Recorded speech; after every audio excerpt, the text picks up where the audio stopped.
가장 여태까지 청문회를 했던 후보 중에서 가장 훌륭하지 않은가. 재산 형성 과정의 흠결을 하나도 찾을 수가 없습니다.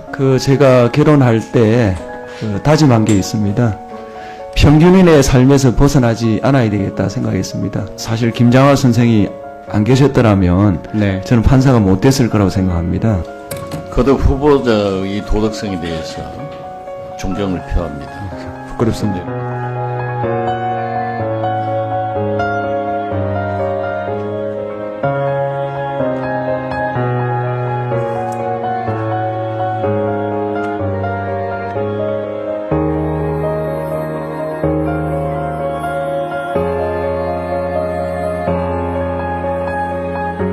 선생님께 이제 고맙다고 인사를 갔더니 자기한테 고마워할 필요는 없고 자기는 이 사회에 있는 것을 너에게 주었을 뿐이니 혹시 갚아야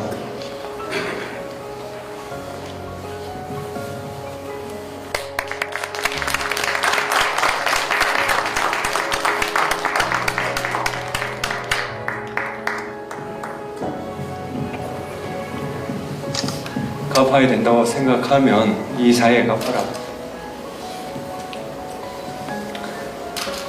제가 조금의 기여를 한 게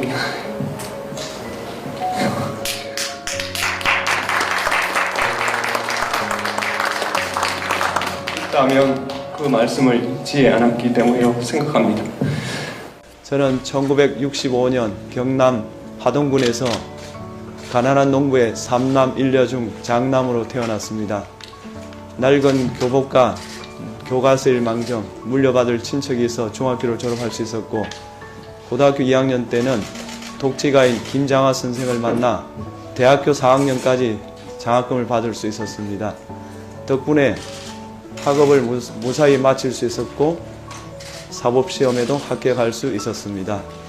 김장하 선생은 한약업사로서 번 돈으로 명신고등학교를 건립하여 경상남도에 기증하였고 수백 명의 학생에게 장학금을 지급하였으며 형평운동 기념사업회, 진주 오광대 복원사업, 경상대학교 남명강 건립 등 좋은 일을 많이 하였습니다. 선생은 제게 자유에 기초하여 부를 쌓고 평등을 추구하여 불합리한 차별을 없애며 화계로 공동체를 튼튼히 연결하는 곳이 가능한 곳이 대한민국이라는 것을 몸소 깨우쳐 주셨습니다. 도덕성과 관련해서는 정말 야당 의원님들이 하실 게 없을 것 같습니다. 가장 여태까지 청문회를 했던 후보 중에서 가장 훌륭하지 않은가 그렇게 보입니다.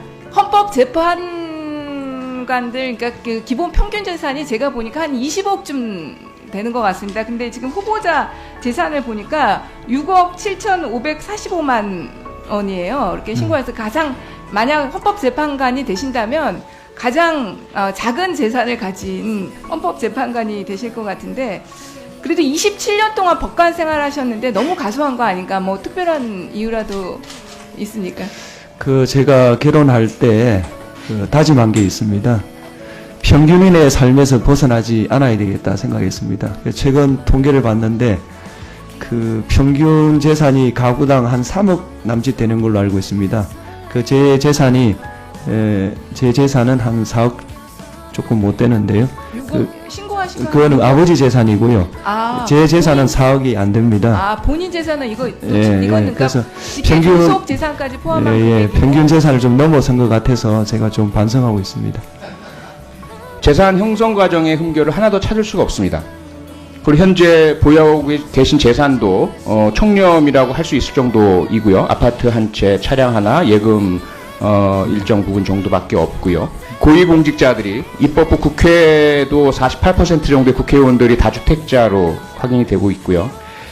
최근에 장관 후보자들의 그런 부동산 문제도 국민들께 많은 우려를 끼쳐드린 것도 있고요. 그런 가운데 본인 스스로가 다른 사람의 문제를 재판하는 판사로서 철저하게 청렴 관리를 해오신 것은 높이 평가를 합니다. 거기에 대해서 혹시 하신 말씀 계신가요? 예, 저는 사실 김장하 선생이 안 계셨더라면 저는 판사가 못 됐을 거라고 생각합니다. 그래서 제가 살아가는 거는 그분 말씀을 실천하는 거, 그걸 유일한 잣대로 저는 살아왔습니다. 네. 퇴직하신 이후에 대형 로펌에 가시느냐, 예. 혹은 개업을 하신다 하더라도 뭐 1년 사이 수십억 원의 수임료를 받으시느냐.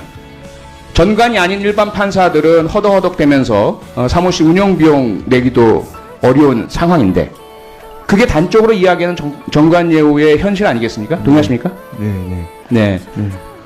그러면 지금까지는 청렴하게 살아오셨는데, 그럼 앞으로 후보자께서는 헌법재판관 임기가 끝나신 이후의 인생 설계는 어떻게 하고 계십니까? 예, 제가 뭐 구체적으로 생각해 보지는 않았지만, 네. 그 영리 목적의 변호사 개업 신고는 하지 않겠습니다. 지금 약속을 해주시는 겁니까? 네, 합니다. 네. 그 모범을 후배 판사들도, 후배 재판관들도 좀 따르셨으면 감사하겠고요. 거듭 후보자의 도덕성에 대해서 존경을 표합니다.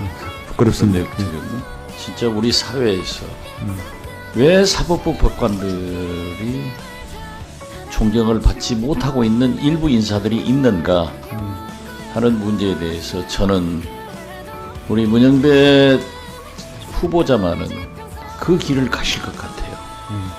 법관의 길을 걸어온 지난 27년 동안 저는 한결같은 마음으로 대한민국 헌법의 숭고한 의지가 우리 사회에서 올바로 관철되는 것을 찾는데 전력을 다하였습니다. 그것만이 선생의 가르친 대로 제가 우리 사회의 진빚을 조금이나마 갚을 수 있는 길이라 여기면서 살아왔습니다. 제가 헌법재판관에 임명되더라도 지금까지 간직해온 저의 초심은 언제나 변하지 않을 것입니다.